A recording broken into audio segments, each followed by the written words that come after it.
नमस्कार। ये दर्शक पूछ रहे हैं, सर कृपया fear of losing self control rubric के संदर्भ में अर्जेंटम नाइट्रिकम और जैल्सीमियम के दस्त के संदर्भ में करें। दोनों रोगी स्वयं को कैसे प्रस्तुत करेंगे? अब सवाल उठता है कि हम एक व्यक्ति का एक बीमारी के साथ रिश्ता क्यों जोड़ रहे हैं कि वो दस्त के दौरान कैसे प्रेजेंट करेंगे।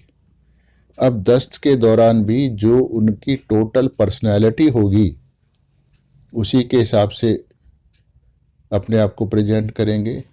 प्लेटिना प्लेटिना की तरह करेगा, सल्फर सल्फर की तरह करेगा और नक्सोमिका की तरह।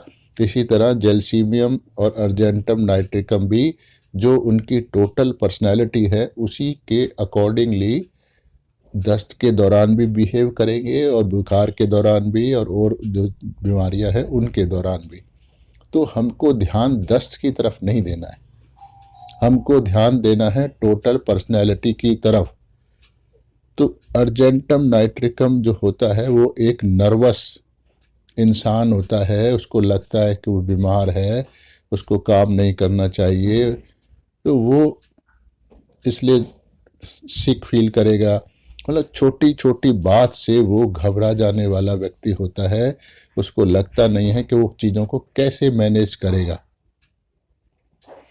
जैसे उसका मुख्य लक्षण होता है कि वो एंटीसिपेशन, अगर टाइम सेट कर दिया जाए कि इतने बजे तक आपको ये काम करना है, इतने बजे वहाँ पहुँचना है, इतने बजे आपके घर कोई आना है, या जब एग्ज़ाम आएगा तो इतने बजे या इतने दिन और इस डेट को आएगा तो आपको उसके लिए परफॉर्म करना है। तो ये परफॉर्मेंस की बात है कि यानी आपको उसको अपना खुद का जो प्रोडक्टिविटी है, एफिशिएंसी है, वो दिखानी होती है। जब वो दिखानी होगी तो उसमें फिर जाहिर बात है कि उसको अपनी काबिलियत का एहसास होना चाहिए कि मेरे अंदर क्या काबिलियत है और सामने जो मेरे को जॉब दिया जा रहा है परफॉर्म करने का, उसके लिए क्या क्या गुण होने चाहिए। तो वो उन दोनों में तालमेल उसको नहीं होता, उसको लगता है कि जो परफॉर्म बेटर करने के लिए गुण चाहिए, जो काबिलियत चाहिए, उसमें खुद को ये कम पाता है। यानी उसको लगता नहीं है कि उसको वह बहुत अच्छे ढंग से ये परफॉर्म कर पाएगा, इसलिए इसको फिर घबराहट होती है, चिंता लगती है कि कैसे होगा, कैसे करूँगा। तो यही उसकी परेशानी का कारण होता है, इसीलिए उसको दस्त लगना, घबराहट होना, जो भी कुछ हो सकता है, एलिमेंट्स आ जाती है। तो अब इसीलिए उसको लगता है कि भाई अब उससे बचना चाहेगा, जल्दी जल्दी करेगा, हड़बड़ी के उसमें रहेगा। तो वो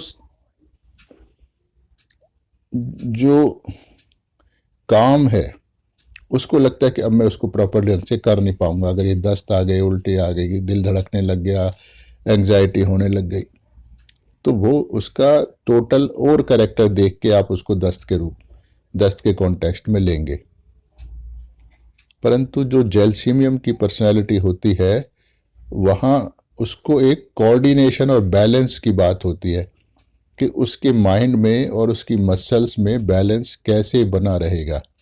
उसको लगता है कि उसकी जो मांसपेशियां हैं, वॉलेंटरी मसल्स हैं, जिनको अपनी इच्छा के अनुसार वो कॉन्ट्रैक्ट कर सकता है, रिलैक्स कर सकता है, मतलब हर प्रकार से मैनेज कर सकता है।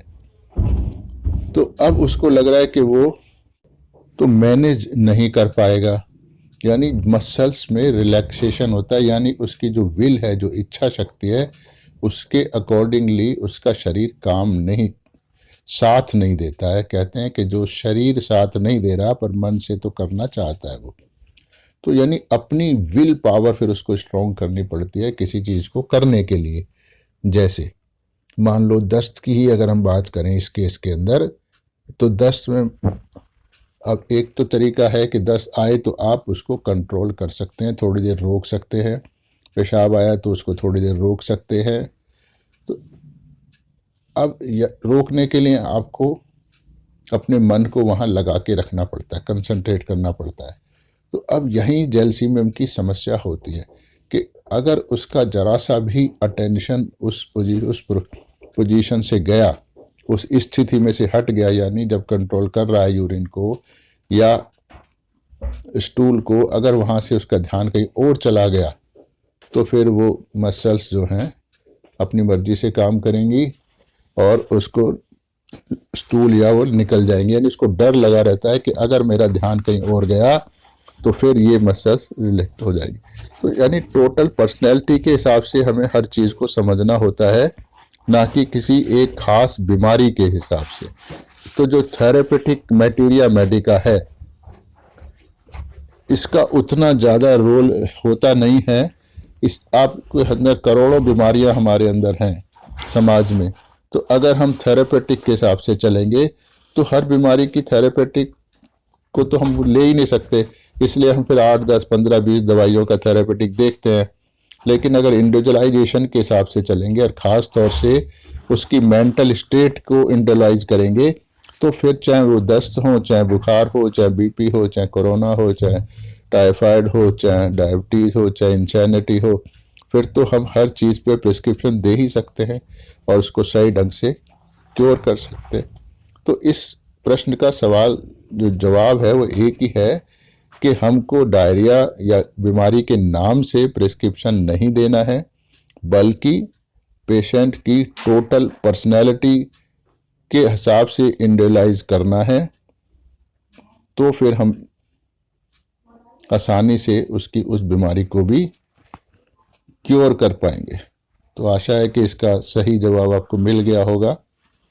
अगर फिर भी आपको सेटिस्फेक्शन नहीं हो रहा, कुछ और डाउट दिमाग में आ गए हैं, तो आप मुझे दोबारा कमेंट करके पूछ सकते हैं। मैं फिर कोशिश करूंगा आपके सवालों के जवाब देने की।